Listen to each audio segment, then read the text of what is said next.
এই সেই হিমাচল প্ৰদেশ ৰাস্তা তেৰা বেকা।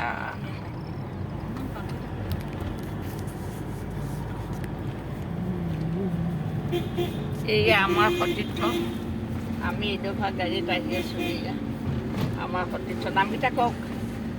ৰঞ্জু দেৱী, নিৰূপভা দেৱী আহি আছোঁ আমি হিমাচল প্ৰদেশ। কেবিৰোডৰ পৰা আহিছোঁ, লখিমপুৰ কেবিৰোডৰ পৰা আহিছোঁ আমি। মই মানে ৰঞ্জু দেৱী।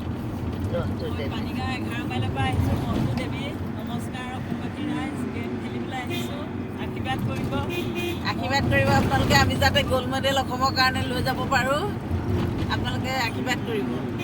এয়া আমাৰ সতীৰ্থ খেলুৱৈসকলে তেওঁলোকৰ মন্তব্য দাঙি ধৰিলে। সুন্দৰ মন্তব্য, আপোনালোকৰ পৰা আশীৰ্বাদ বিচাৰিছে, গতিকে আপোনালোকে আশীৰ্বাদ কৰিব। এইটো চাওকচোন, ইমান ধুনীয়া জেগাত আমি আহিছোঁ। এইটো বান্দৰ এটা পাৰ হৈ গৈছে।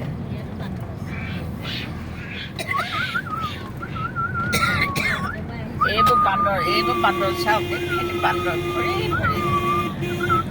অঁ থকা হ'লে কৃষ্ণ কৃষ্ণ। বান্দৰ ৰাজ্যৰ পৰা এইবিলাক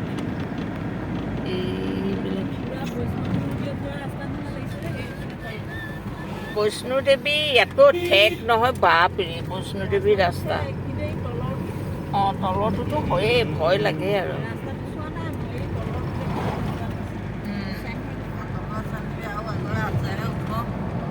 ওপৰত আছে আছে আছে।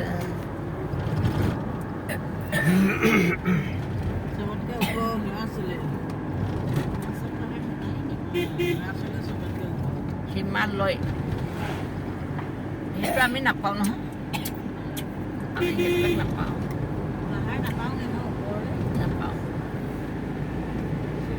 হিমালয় পৰ্বতটো এই হনুমানে যে হাতত লৈ গৈছিলে, সেইটো গন্ধমাদন দিছিলে হেৰিয়াৰ কাৰণে। কি বান্দৰ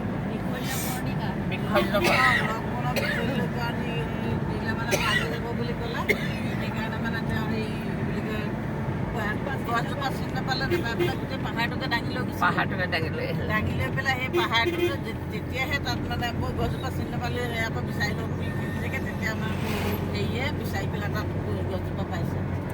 কোনে, তোমাৰ মানুহজনে নে বেলেগে?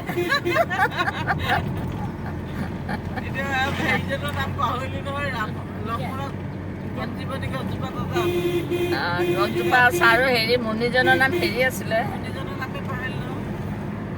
আছে মোৰ পেটতে, নোলায় নহয়।